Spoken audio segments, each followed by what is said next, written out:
ایک روایت بڑی قبلہ شاہ صاحب شاید نہیں ہوا آپ کے لیے، بڑی خوبصورت روایت. کون علی؟ عصر کا وقت ہے، مولا علی علیہ السلام مسجد میں موجود ہیں. حضور صف اول میں مولا علی موجود، صف اول میں مولا موجود ہیں. مؤذن نے اذان کے بعد تکبیر پڑھی، حضور نے جماعت کھڑی کی، اللہ اکبر کہا، اللہ اکبر کے بعد قیام ہوا، پہلا رکوع. اور اسی وقت حضور سرور کونین علیہ السلام کی بارگاہ میں اللہ کا پیغام آ گیا. فرشتہ حاضر ہوا کہ اے محبوب اپنے رکوع کو لمبا کیجئے، رکوع طویل کیجئے، رکوع کو طول دے دیجئے. پہلا رکوع اور فرشتہ حاضر ہوا، رکوع طول ہو گیا، رکوع طویل ہو گیا، لمبا ہو گیا. سرکار نے رکوع کیا، لمبا کرنے کے بعد جہاں تک حکم تھا وہاں تک رکوع کیا، سجدہ ہوا، پھر اگلی رکعت، پھر اگلی رکعت، پھر اگلی رکعت، سلام پھیرا. اب حضور نے جب سلام پھیرا، سلام پھیرنے کے بعد فوراً رخ انور صفوں کی طرف کر دیا، اپنا چہرہ انور صفوں کی طرف پھیر دیا. جب صفوں کی طرف دیکھا نا، پہلی صف دیکھی، دوسری صف، تیسری صف، مولا سرکار رسالت محمد صلی اللہ علیہ وسلم نے فرمایا آئین علی، ویئر از علی، علی کہاں ہے، علی کہاں ہے.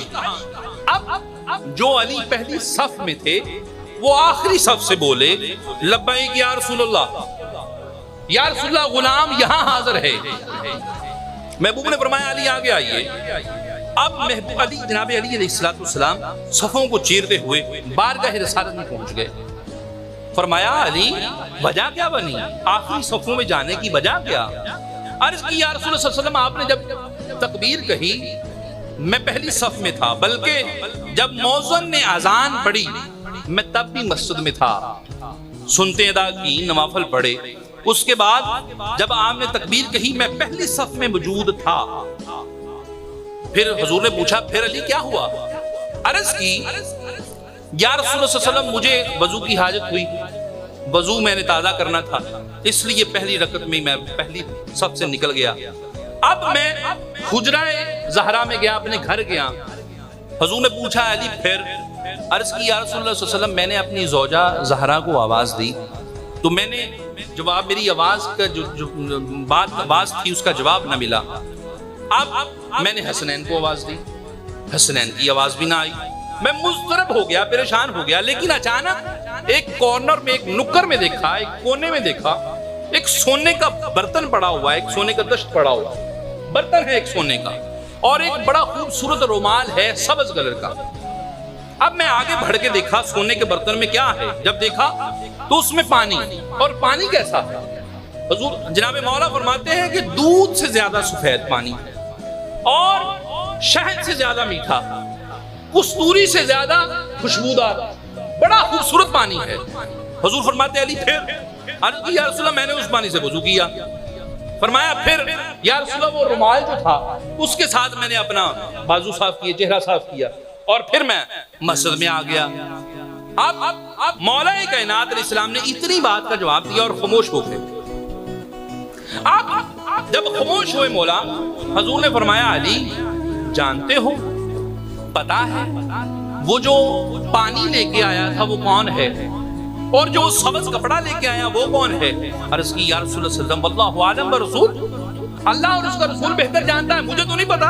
اب جانتا تو علی بھی تھا نا، لیکن سامنے حضور تھے. عرض کی یا رسول اللہ آپ جانتے ہیں، آپ کا خدا جانتا ہے. فرمایا علی سنو، وہ جو پانی تھا وہ جنت سے جبریل لے کے آیا تھا تیرے وضو کے لیے، اور جو وہ رومال تھا، تولیہ تھا، ٹاول تھا، وہ اسرافیل لے کے آئے تھے تیرے لیے. اور علی سن، دو تیرے پاس آ گئے، ایک میری طرف آ گیا. عرض کی یا رسول اللہ وہ کون تھا اور کیا کرنے آیا؟ عرض فرمایا مصطفیٰ نے علی جب تو پہلی صف سے نکلا، پہلی رکعت سے نکلا اور تو وضو کرنے چلا گیا، اسی وقت جناب میکائیل علیہ السلام اللہ کا پیغام لے کر میری طرف آ گئے. میں اس وقت رکوع میں تھا. علی اللہ نے مجھے حکم دیا کہ اپنے رکوع کو طول دے دے، اپنے رکوع کو لمبا کر دے. کیوں؟ تیرا ویر علی وضو کرنے گیا ہوا ہے. پھر میں یہاں پر کیوں نہ کہوں علی اسے کہتے ہیں جس کے لیے اللہ اپنے محبوب کے رکوع کو لمبا کروا دے، اور علی اسے کہتے ہیں جس کے بچوں کے لیے اللہ اپنے محبوب کے سجدے لمبے کروا دے۔ آپ ذرا ایمان سے بتائیے، جس علی کو اور علی کے بچوں کو مصطفیٰ اپنی نمازوں میں بھی دور نہ کریں، اور امتی اسے اپنے اعمال میں دور کرنے کے بعد یہ کہے کہ میں جنت میں جاؤں گا، ایسا کبھی نہیں ہو سکتا۔